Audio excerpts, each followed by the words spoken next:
В рамките на НАТО назрява напрежение между военно-промишлените комплекси на САЩ и Европа. Германия и Канада изразяват съмнение относно надежността на Вашингтон, а САЩ за сега запазват спокойствие заради значителните финансови залози.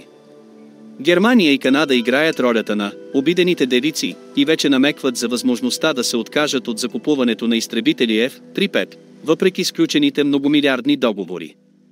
Канада има споразумение на стойност 14,5 милиарда долара, а Германия 8,3 милиарда долара. Причината за тези съмнения е свързана с действията на САЩ в Украйна. Американската страна ограничи достъпа до сателитни данни за системите HIMARS и спря трансфера на софтуер за ракетните системи. Тази ситуация поражда опасения в Европа, че САЩ могат дистанционно да блокират системите на F-35.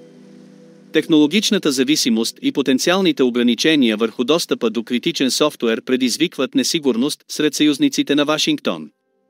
Военният експерт Александър Ивановски смята, че изнудването срещу Германия и Канада е малко вероятно поради големите суми, включени в договорите. Въпреки това, Берлин и Отава се опитват да окажат натиск върху Вашингтон в преговорите. Генерал-майор от военновъздушни сили на Русия Владимир Попов отговаря на въпроса дали САЩ разполагат с бутон, който би могъл да обездвижи американските изтребители F-16 и F-35. Той уточнява, че подобен бутон в прекия смисъл не съществува. Въпреки това, при забавяне на предоставянето на софтуер за планова поддръжка могат да възникнат сериозни технически проблеми.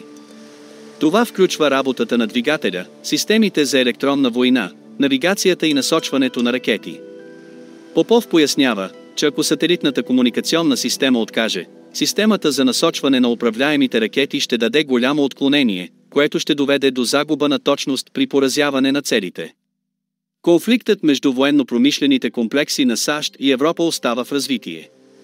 Германия и Канада се опитват да гарантират своята независимост и сигурност в рамките на НАТО, докато Вашингтон запазва контрол върху ключови технологии. Дали това ще доведе до промени в договорите и стратегическите отношения, предстои да разберем.